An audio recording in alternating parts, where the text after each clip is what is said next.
All right, a week has gone by since my last report, and I think it's time to take another look at the stock market. We've got 4 down days in a row. There is a 4-day rule that probably applies here.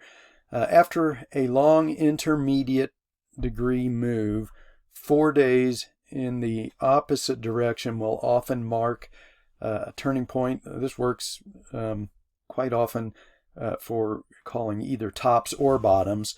It just requires a long move, so it's not going to work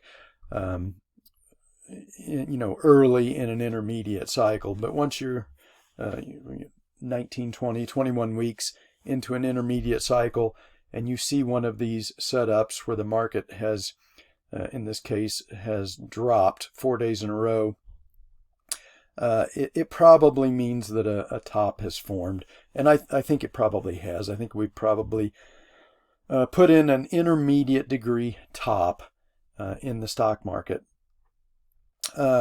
Price, we had a very bullish reversal on Friday after the jobs report. A very bearish reversal. And that's not a good sign when the market can't hold that rally and gets rejected from the 10-day moving average, which has turned down. If I consider that this is the last daily cycle, though, then I believe this was day 28 of the daily cycle, and those daily cycles usually run about, well, they usually bottom somewhere around day 35 to day 40. If this was 28, it probably means we've got another week and a half to go before this daily cycle bottoms. And as I said, this probably marks an intermediate top too. So I've gone over this in some previous videos. These cycles, whether it be daily or intermediate, especially intermediate, these cycles that extreme right translate, and by that I mean they rally really deep into the cycle. In this case, I'm talking about the intermediate cycle. Usually an intermediate cycle will bottom somewhere around week 22 to 25. We're going to start week 21 next week. What happens is you compress the amount of time that the declining phase of the cycle has to move.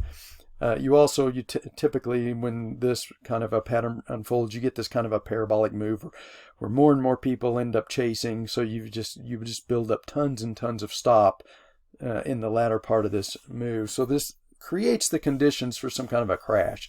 So these cycles that extreme right translate, they very often compress the move into a very short period of time, which gives you some kind of a in this case, I'm not going to say nothing like a 1987 crash, but maybe a mini crash. And so instead of the declining phase unfolding gradually, maybe as a grind lower over 4 to 6 weeks, maybe 4 to 8 weeks, it progresses very rapidly in 2 to 3 weeks. And so you just get a very scary move down that happens very quickly.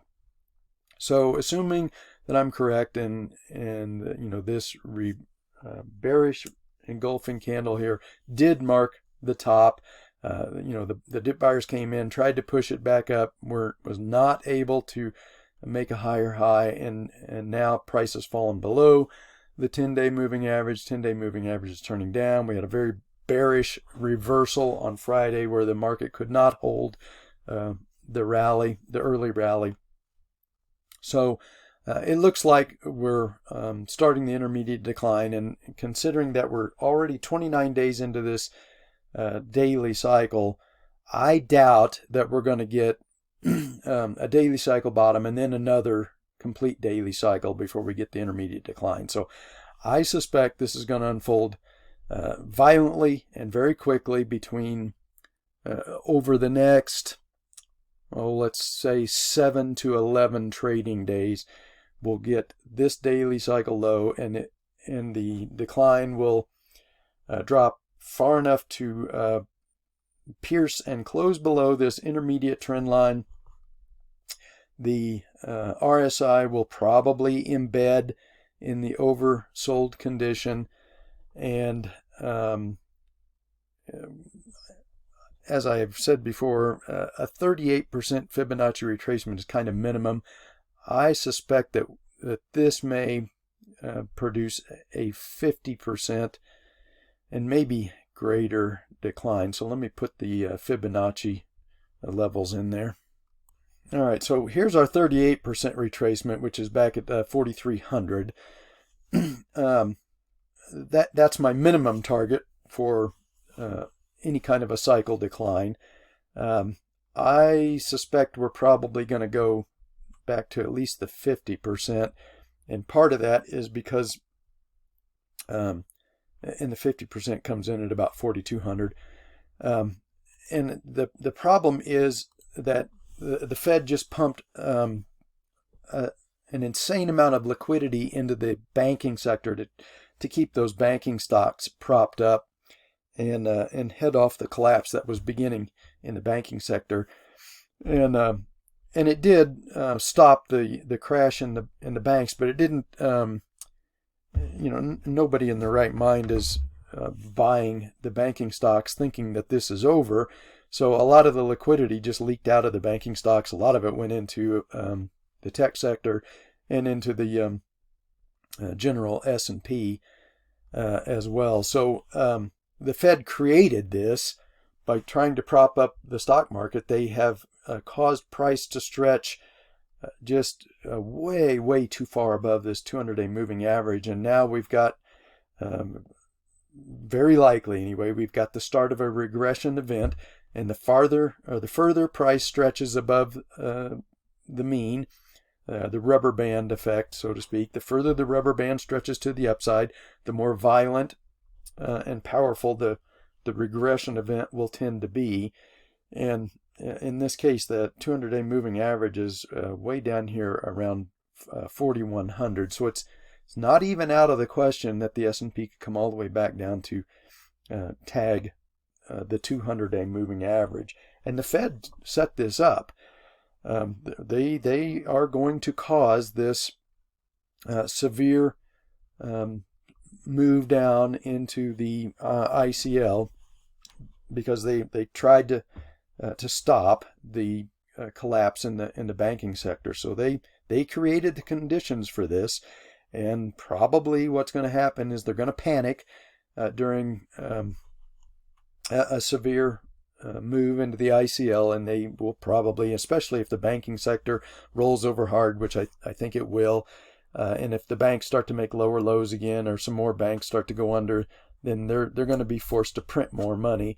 And the problem is more and more of that's going to go into the commodity sector, as the CRB has now completed its 3-year cycle low and is now in the advancing phase of another 3-year cycle, just like gold is in the advancing phase of an 8-year cycle. So let's take a look at the banking sector here. So you can see we just haven't really gone much of anywhere in the banking sector. This is the regional banks. It's not been able to even regain the 200-day moving average. And if the rest of the market is ready to roll over into an ICL, then the banks, of course, are going to get dragged down as well. And it's not going to take too much for the banking stocks to threaten to break below these lows. And if that happens, then you're going to have more banks going under, and that's going to force the Fed's hand. They're going to have to print a lot more liquidity and pump that into the banking system. And then here we have the CRB, and I'm confident that this is the final 3-year cycle low. We are now in the advancing phase of a new 3-year cycle. So what's going to happen is more and more liquidity as the Fed prints money to rescue the banking system and to try and rescue stocks. More and more of that liquidity is just going to leak out of those areas and go into the commodity sector. And This is the commodity sector that is dangerous, is oil.